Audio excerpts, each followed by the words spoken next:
Bienvenue, aujourd'hui nous allons parler de quelques secrets de développement de Mario. C'est l'histoire selon Blady, en compagnie de Mémoire, qui se chargera des quelques informations très précises, vu que j'ai pas beaucoup de mémoire. Faisons donc notre premier reset.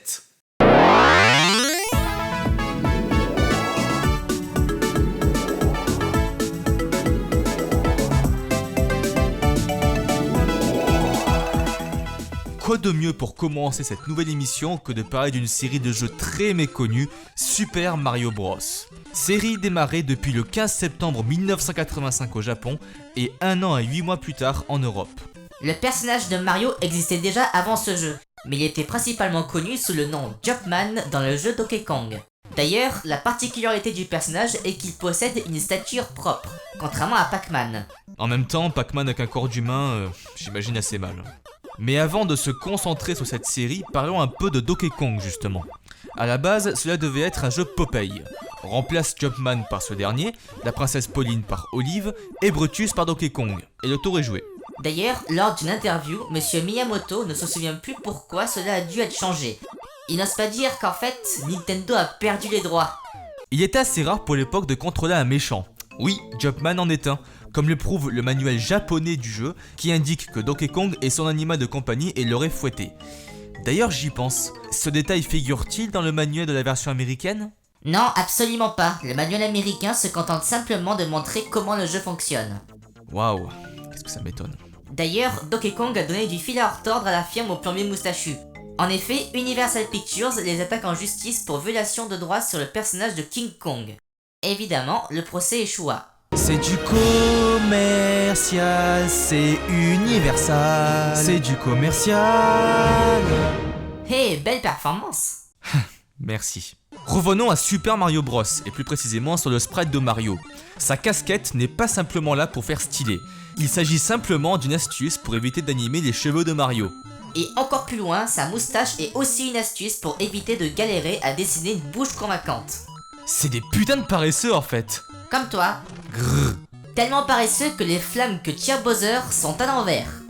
J'avoue, c'est pas mal.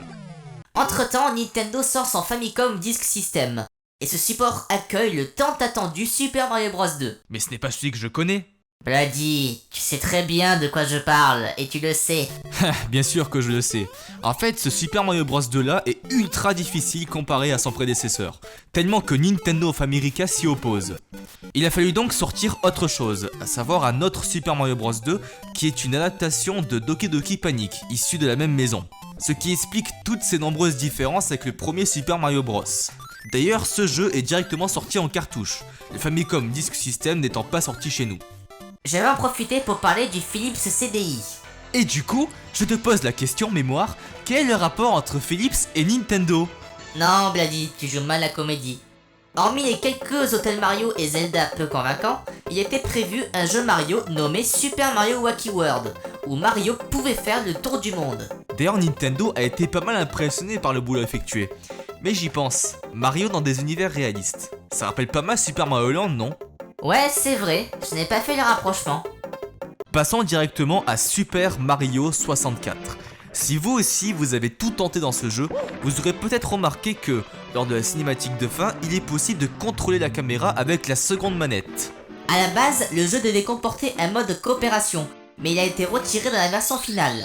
Ce que cite Bloody est simplement un reste de cette idée. Pour rester à la fin du jeu, j'ai été intrigué par Yoshi qui disait qu'il reste encore des niveaux à parcourir. En fait, ce n'est pas simplement une incitation à refaire le jeu, car il devait exister des nouveaux niveaux grâce à un jeu qui devait sortir sur le 64DD, une extension de la Nintendo 64. N'ayant pas marché, cela n'a jamais vu le jour. Même si je préfère le Mega CD, ça avait de la gueule ce 64DD. Ouais, tant d'innovations réduites à néant. Imagine, le 64DD pouvait communiquer entre deux jeux et même se connecter à un réseau privé grâce au modem. Certainement que la N64 aurait été beaucoup moins boudée par les éditeurs.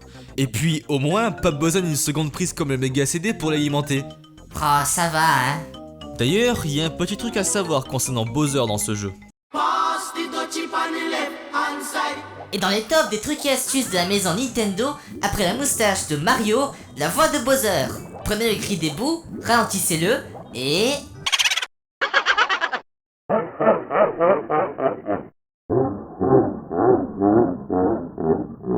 Ah ok, mais c'est le body top à la base, pas le mémoire top.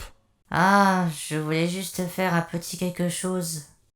Bon, ok, mémoire, c'est pardonné. Bon, parlons de l'après Super Mario 64. Il existe un autre projet qui aurait pu être une séquelle, c'est Super Mario 128. Mais en vérité, ce ne fut simplement qu'une démo technique de la GameCube.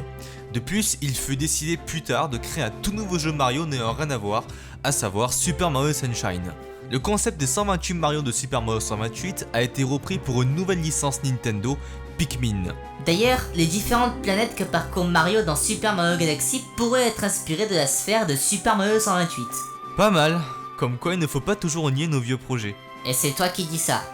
Ouais, bon, je vais te parler d'un jeu que tu aimes bien, à savoir Super Mario Sunshine. On remarque dans les premières bêtas du jeu la présence d'humains, en plus des piantas.